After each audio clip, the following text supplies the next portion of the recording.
शैतानिर्रजीम बिस्मिल्लाहिर्रहमानिर्रहीम। सब खां पहिरीं त जेको सो असांजे लाइ तमामु अॼु ख़ुशी जो मक़ामु आहे त हिकिड़े पासे असांजे पाकिस्तान पीपल पार्टी जो 55 योम तासीस हिकिड़ो तारीख़ी ॾींहुं आहे ऐं ॿिए पासे असां वटि काफ़ी सालनि खां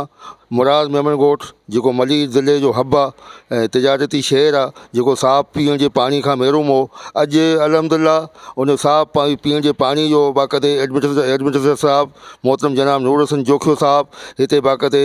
तारीख़ी मक़ाम जामे इस्लामिया मस्जिद जिते हिन ॻोठ जे जंहिंजे नाले सां हीउ ॻोठ आहे मुराद मेमन, उनजी मज़ार शरीफ़ हिते मौजूदु आहे। उन एरिया में पाणीअ जी तमामु हिकिड़ी वाटर सप्लाई जी असांजी स्कीम हिते जेको अॼु इफ़्तिताह थियो आहे। ऐं सम्झा थो त असां पाकिस्तान पीपल पार्टीअ लाइ हिकिड़ी तमामु फ़ख्र जी ॻाल्हि आहे, छो त हीउ जेको इलाइक़ो आहे यूसी मुराद मेमन इहो MP ऐं MNA जे खटण ऐं कामयाबी जो वॾो रीढ़ जी हॾी हैसियत रखे थो। हिते तमामु बाशऊर जेको माण्हू रहनि था, तालीम याफ़्ता माण्हू रहनि था, जिन हमेशह पाकिस्तान शहीद ज़ुल्फ़िकार अली भुट्टो खां वठी जेके बि अॼु ॾींहं ताईं जेके बि पीपल पार्टीअ जा नुमाइंदा आया आहिनि उन्हनि खे हमेशह ऑन कयो आहे, वोट ॾिनो आहे ऐं उन्हनि खे तमामु वॾी अक्सरियत सां खटरायो आहे। अॼु असां पंहिंजे MPA ऐं पंहिंजे MNA मोहतरम जनाब सरदार जाम अब्दुल करीम साहिबु, मोहतरम असांजे ज़िले जो सदर मोहतरम जनाब सलमान अब्दुल्ला मुराद साहिबु, जनरल सेक्रेटरी साजिद जोखियो साहिबु, इंफॉर्मेशन सेक्रेटरी मीर अब्बास टालपुर साहिबु ऐं असांजो हरदिल अज़ीज़ MPA मोहतरम जनाब यूसुफ मुर्तज़ा बलोच साहिबु जा तहे दिलि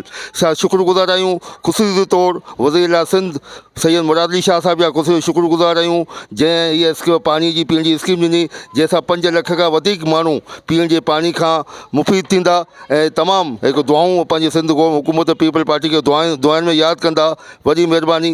हिकु दफ़ो वरी असां एडमिनिस्ट्रेटर नूर हसन जोखियो साहिब जा तहे दिलि सां शुक्रगुज़ार आहियूं। वॾी